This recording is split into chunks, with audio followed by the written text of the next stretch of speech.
की आबादी आज के डेट में 30,000 से प्ले ग्राउंड नहीं है, पार्क नहीं है, शौचालय नहीं है, झाड़ू नहीं लगता है, मच्छर का छिड़काव नहीं हो पाता है। एक पहल जो आवाज को पहचान बनाए। नमस्कार, मैं राजकुमार। आप देख रहे हैं open mic the voice of people. Patna नगर निगम चुनाव को लेकर वार्ड संख्या 6 से भावी प्रत्याशी अमोद कुमार सिंह ने निवर्तमान पार्षद के कार्यशैली पर कई सवाल खड़े कर दिए हैं। बता दूं आपको, उन्होंने साफ तौर पर कहा है उनकी वार्ड संख्या 6 में 30,000 की आबादी में ना तो शौचालय है, ना ही प्ले ग्राउंड है, ना ही पार्क है।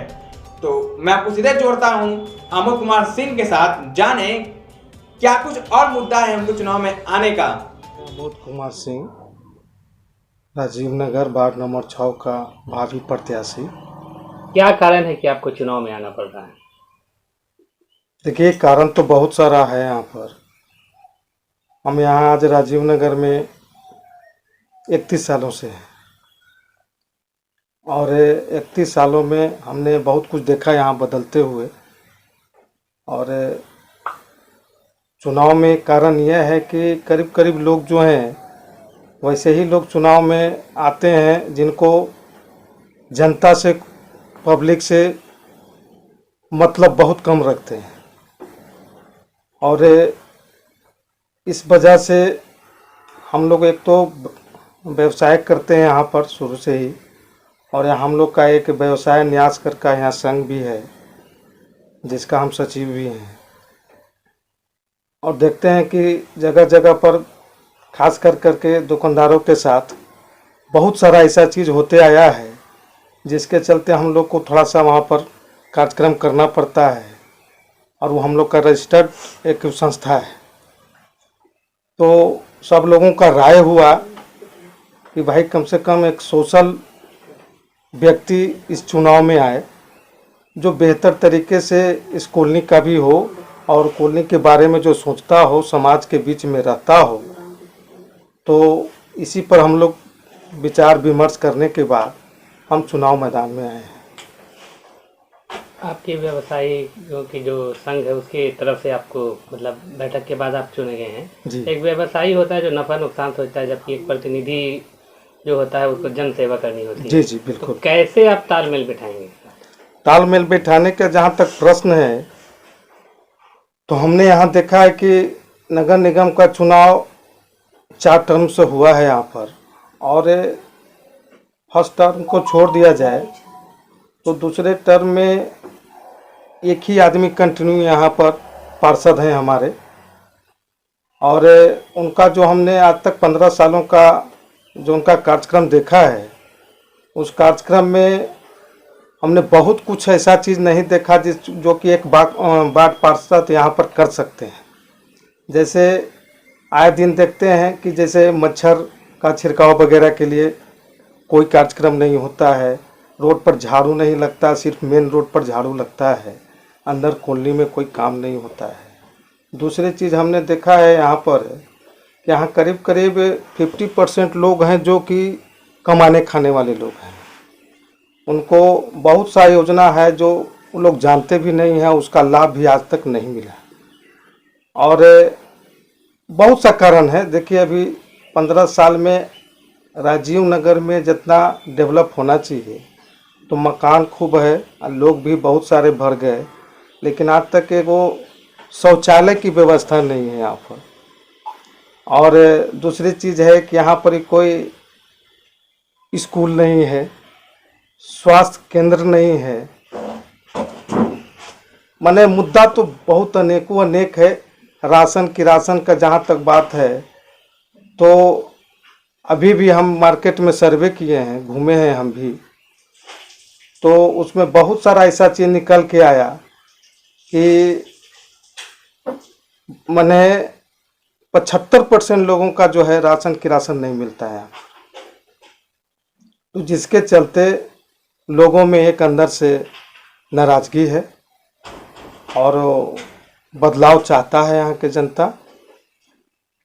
कारण तो हम इतने ही और सा कारण है, और कितना गिनाए आप लोग को। क्लीन सिटी ग्रीन सिटी की बात करें तो जल जीवन हरियाली के तहत वो तो बिल्कुल नहीं है। तो कहीं भी आप देख सकते हैं कि जो भी चीज़ यहाँ पर हो रहा है कार्यक्रम में, तो खास कर करके जनता के लिए कोई सा कार्यक्रम अभी तक हमने नहीं देखा है। क्यों उनको जनता जिता रही है 15 सालों से, अगर काम नहीं हो रहा है आपके वार्ड में? का मेन वजह तो है कि लोग का जो तरीका है चुनाव जीतने का, तो उस तरीका जो है बड़ा दूसरे ढंग का है। उसमें आप वजह पूछते हैं तो हमको तो लगता है कि बेहतर तो आपको जनते ही बताएगी तो ज़्यादा होता है। अच्छा, राजनीतिक दांवपेच की बात कर रहे हैं जो कि हर आम चुनाव में होता है। बिल्कुल बिल्कुल। आप खुल के इस पे नहीं बोलना चाह रहे हैं? नहीं, ठीक है। जातिवाद की भी राजनीति होती है राजनीति में? बिल्कुल होती है। किस तरह से होती है जातिवाद की राजनीति? देखिए, कुछ लोग हैं, बहुत अल्प। हाँ, ऐसा नहीं है कि सब लोग जात के राजनीति करते हैं। वो बेहतर अपना खोजते हैं, लेकिन बेहतर के लिए यहाँ तो एक सिस्टम ही एक अलग है कि धन बल अगर है तो आप चुनाव में आते हैं। और ये चीज़ हम लोग ऐसे व्यक्ति को हम लोग नहीं मानते हैं चीज़ को, तो ये भी कारण है। अगर आपको जनता इस बार चुनाव में अपना मत देती है जी जी, और पावर में आप आते हैं जी जी, तो सत्ता में आने के बाद आपकी प्राथमिकता क्या रहेगी? सर, हमारी प्राथमिकता पहले लोगों को एक जुड़ाव कर करके एक मंच पर लाना पहला प्राथमिकता होगा। और जो भी सरकार के यहाँ से जो भी योजनाएं हैं वो बजाते लिस्टिंग करके हर जनता के बीच में ले जाना और लोगों को बताना कि इस ढंग का कार्यक्रम है जो गवर्नमेंट का है और ये कार्यक्रम कैसे कैसे लागू हो, ये तय कराएंगे हम जनता के बीच में ही बैठ करके। ये मेरा कार्य योजना में रहेगा। और दूसरी चीज़ है कि हमने सोचा है कि इतना दिन नगर निगम माने जब से इलेक्शन चालू हुआ है, जब से खास कर करके राजीव नगर इतनी बड़ी मोहल्ला है जहाँ की आबादी आज के डेट में 30,000 से ऊपर है, और वहाँ पर एक प्ले ग्राउंड नहीं है, पार्क नहीं है, शौचालय नहीं है, झाड़ू नहीं लगता है, मच्छर का छिड़काव नहीं हो पाता है, लोगों से जनप्रतिनिधि जितने के बाद मिलने नहीं आते हैं। तो ये सब चीज़ जो है एकदम साइड। देखिए, हम तो देख रहे हैं कि सर अभी तक जो भी कैंडिडेट यहाँ से जीते हैं उनको पब्लिक से कोई मतलब नहीं। लेकिन इस चीज़ को सर हम अगर जीतने के लिए जो भी प्रयास कर रहे हैं और हम जीत के आते हैं तो जो भी जनता खोजती है हम वो देने के लिए तैयार हैं। उनके साथ बैठना, उनके साथ उठना, उनके साथ दुख में सुख में हर समय उनके साथ। जो एक बिजनेसमैन पर लोग भरोसा नहीं कर पाते हैं जनप्रतिनिधित्व के लिए, जी, वो जी। सोचते हैं कि ये इसमें भी बिजनेस करेंगे। जी जी क्या कहेंगे आप इस पर? सर, ये तो बेहतर तो हम समझते हैं कि ये हमारे यहाँ के नागरिक से अगर पूछेंगे तो ज़्यादा बढ़िया कि अमोद जी कैसे लोग हैं। मैं भी सर कोई नया व्यक्ति नहीं हूँ, मैं 31 साल बिताया हूँ राजीव नगर में। तो लोगों के बीच में, समाज के बीच में हमारे पास पहला फैक्टर है कि मैं कोई जाति विशेष का हूँ नहीं। हमारे लिए सब लोग हैं, पूरे राजीव नगर हैं, हम उनके लिए हैं।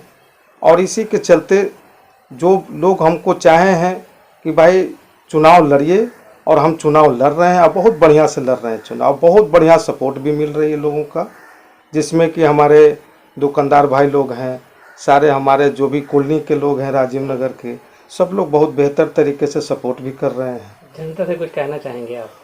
हम जनता से, यहाँ के नागरिक से हम यही कहना चाहेंगे कि आप अपना बहुमूल्य वोट बटे नहीं,